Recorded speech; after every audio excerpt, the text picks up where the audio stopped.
এমন একজন মানুষের কথা ভাবুন, যাকে বেঁচে থাকতে সমাজ পাগল বা উন্মাদ বলে অবহেলা করেছিল,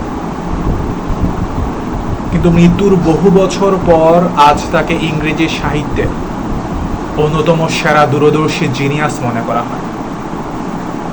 তিনি আর কেউ নন, রহস্যময়ী কবি এবং চিত্রশিল্পী উইলিয়াম ব্লেক। 1757 সালে লন্ডনে জন্মগ্রহণ করা ব্লেক কেবল কলম দিয়ে কবিতাই লিখতেন না, বরং নিজের কবিতার ভাবনার সাথে মিলিয়ে চমৎকার সব ছবি আঁকতেন এবং সেগুলো নিজেই তামার পাতে খোদাই করে বই আকারে প্রকাশ করতেন।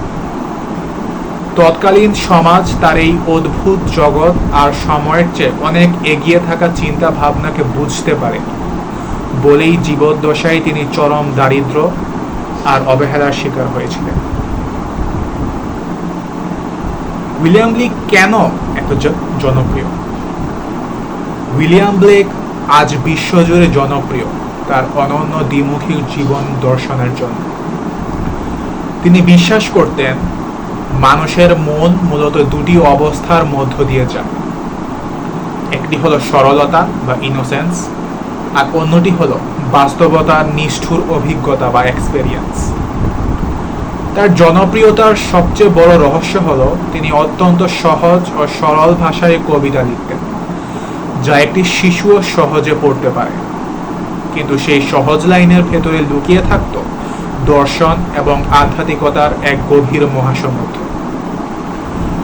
একই সাথে তিনি ছোটবেলা থেকেই অলৌকিক সব দৃশ্য দেখার দাবি করতেন, যা তার সৃষ্টিকে এক ধরনের রহস্যময় এবং স্বর্গীয় রূপ দিয়েছিল, যা পাঠকদের আজও ভীষণভাবে টানে।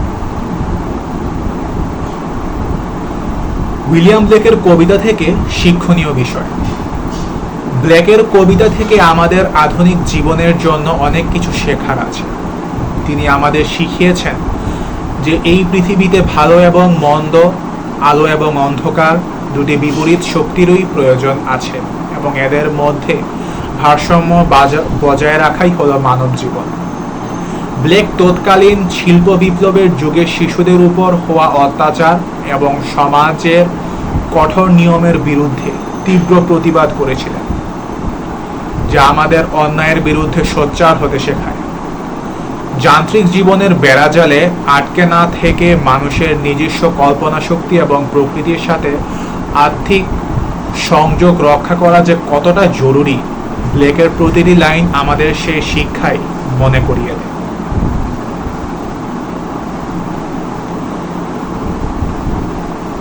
উইলিয়াম ব্লেকের জনপ্রিয় কিছু কবিতার উদাহরণ এবং শেষ অংশ। তার এই জীবন দর্শন সবচেয়ে সুন্দরভাবে ফুটে উঠেছে তার কিছু জনপ্রিয় কবিতায়, যেমন তার বিখ্যাত কবিতা দ্য টাইগার, যেখানে তিনি বাঘের ভয়ঙ্কর সুন্দর রূপের বর্ণনা দিয়ে ঈশ্বরের অসীম শক্তির কথা বলেছেন। আবার এর ঠিক বিপরীতে দ্য ল্যাম্প কবিতায় একটি নিরীহ মেষ শাবকের মাধ্যমে ঈশ্বরের শান্ত ও দয়ালু রূপকে ফুটিয়ে তুলেছেন। অন্যদিকে লন্ডন কিংবা দ্য চিমনি সুইপার কবিতার মাধ্যমে তিনি দেখিয়েছেন তৎকালীন সমাজের নিষ্ঠুরতা আর শোষণের বাস্তব চিত্র। সংক্ষেপে বলতে গেলে উইলিয়াম ব্লেক আমাদের চোখ খুলে দেন যেন আমরা জগতের বাইরের রূপটার পাশাপাশি এর ভেতরের গভীর সত্যটাকেও দেখতে শিখি। ধন্যবাদ সবাইকে।